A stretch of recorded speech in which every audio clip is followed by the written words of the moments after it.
Attention, attention, this is History Lost in Time. And welcome to episode 77 of the History Lost in Time podcast. This podcast is available in German and English and can be found on YouTube, Spotify, Podcast.de, Blue Sky and Instagram. There's also a music-based partner project on YouTube called HLIT AI Music. The topic of this episode. One day I happened upon a small booklet called Guide for British Soldiers in Germany 1944. British soldiers received this booklet to review before arriving in Germany as occupation troops. It was intended to provide them with all the information they needed to know about the country and its people. Let's take a look inside this book and see what information and instructions were given to the British soldiers. Political agenda and background. None. The sources that were used. Guidebook for British Soldiers in Germany 1944. Kiepenheuer and Witsch Publishing House, Cologne 2014.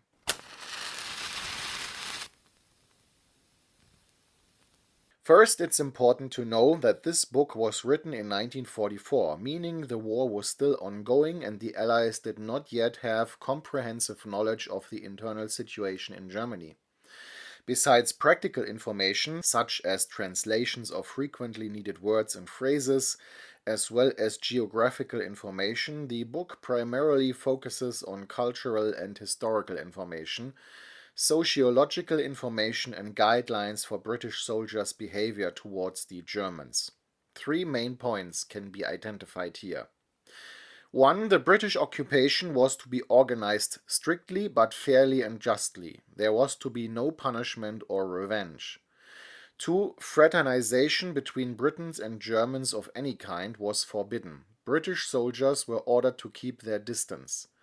3. The Germans were to be held accountable for the Second World War, and the occupying forces were to prevent the next generation from having to fight against the Germans again. Let's begin with the cultural and historical information. The British soldiers were first warned about the Germans. The differences between the British and Germans were emphasized. Here are a few quotes from the booklet. Page 3. You may also find that many Germans, on the surface at least, seem pleasant enough, and that they will even try to welcome you as friends. Page 25. When you meet the Germans, you will probably think they are very much like us. They look like us, except that there are fewer of the wiry type, and more big, fleshy, fair-haired men and women, especially in the north. The British troops were also informed about the character traits they could expect from the Germans. Page 25. The Germans have, of course, many good qualities. They are very hard-working and thorough. They are obedient and have a great love of tidiness and order. They are keen on education of a formal sort and are proud of their culture and their appreciation of music, art and literature. But for centuries they have been trained to submit to authority, not because they thought their rulers wise and right, but because obedience was imposed on them by force. Germans were also accused of melancholic, sometimes cold-hearted and sometimes hysterical behavior. Germans were said to lack control over their emotions and to get terribly upset over even the smallest things. Furthermore, they were said to be prone to self-pity. The authors of the booklet expected a generally positive attitude from the Germans towards the British, based on the way the British were perceived in Germany. Page 33. If we leave the extreme Nazi ideas out of account, the basic German view of the British is something like this.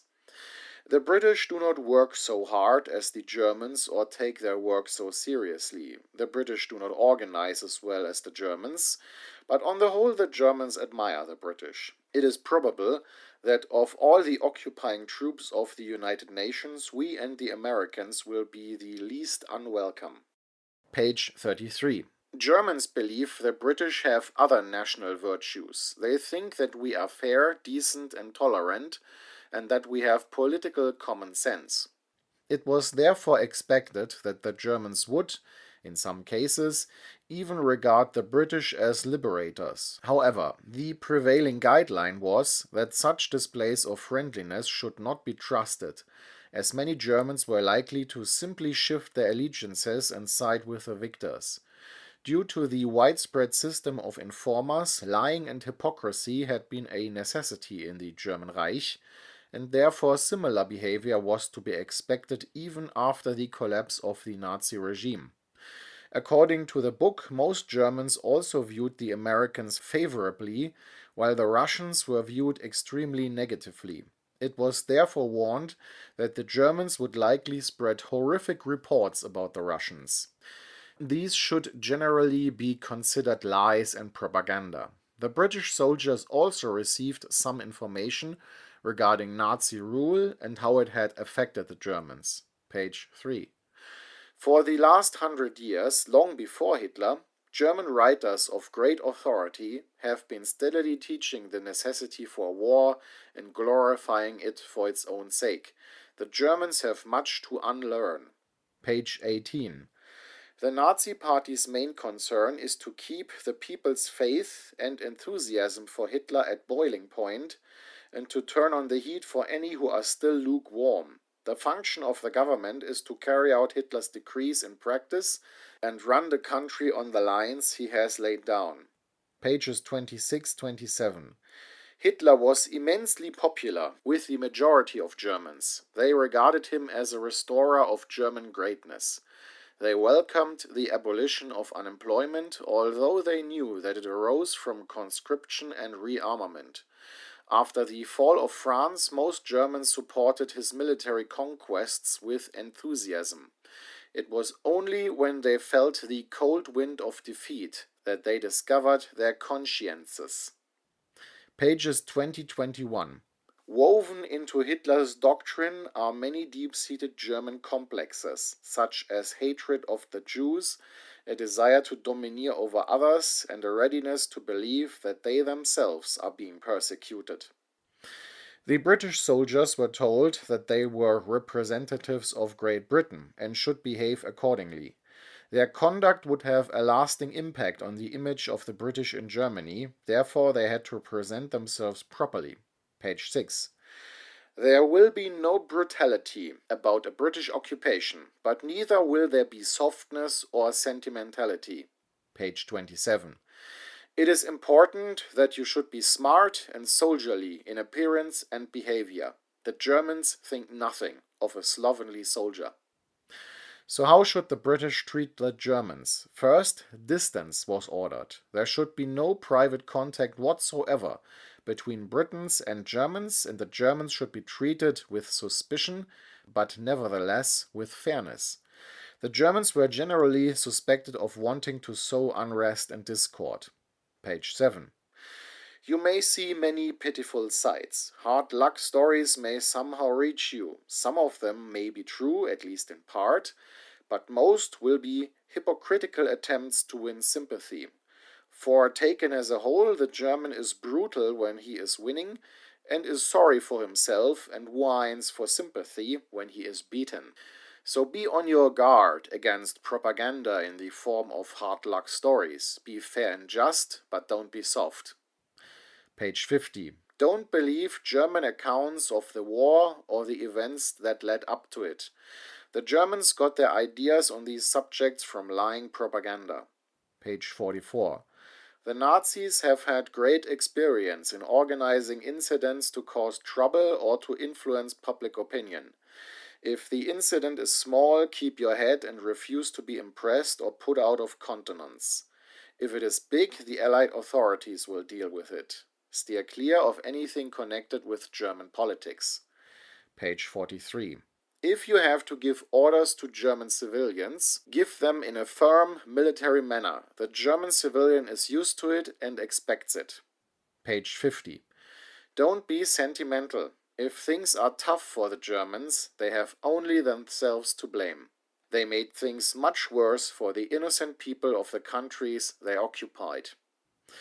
Warnings were issued against sexual contact with German women. First, marriages between British soldiers and German civilians were strictly prohibited. Then a fraternization ban was imposed, and if all this wasn't deterrent enough, it was claimed that most German women were now infected with sexually transmitted diseases. However, given the often desperate situation of German civilians, it was expected that German women would throw themselves at British soldiers to gain personal advantages.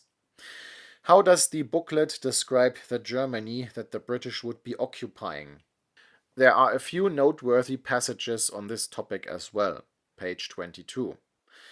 The Germany you will see is a very different place from the peacetime Germany. If you come in from the west, you will enter the most bombed area in Europe. Page 22.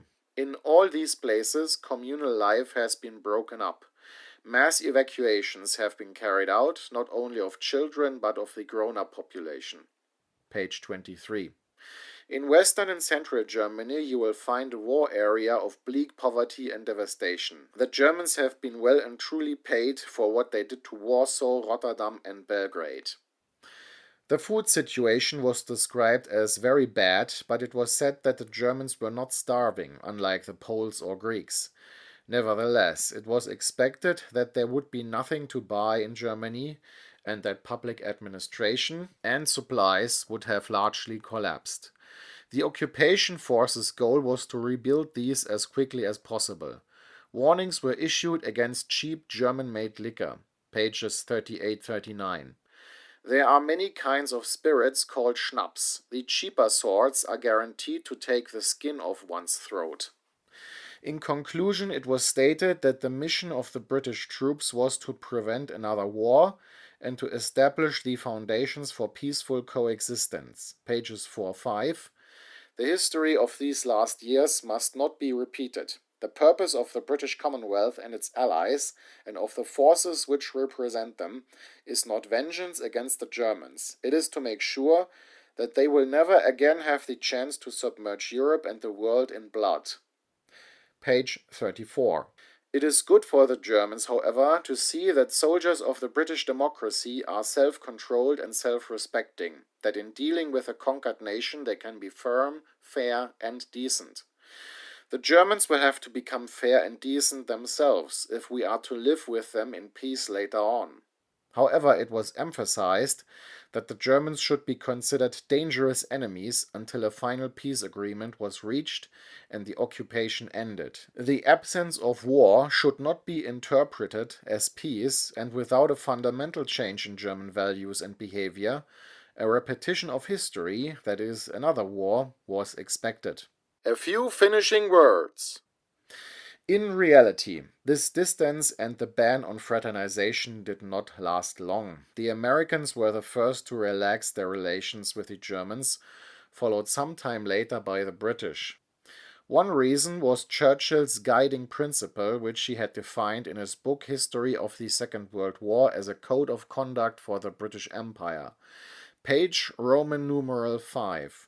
In war, resolution. In defeat, defiance. In victory, magnanimity. In peace, goodwill. The emerging Cold War also ensured that former German enemies became potential German allies, thus accelerating the normalization of relations. Within 10 years, hostile occupying forces became allied NATO troops. The guide was therefore completely outdated after only a short time. Nevertheless, it remains an interesting historical document that records the views and information with which British soldiers entered occupied Germany in 1944. Thank you. This was History Lost in Time.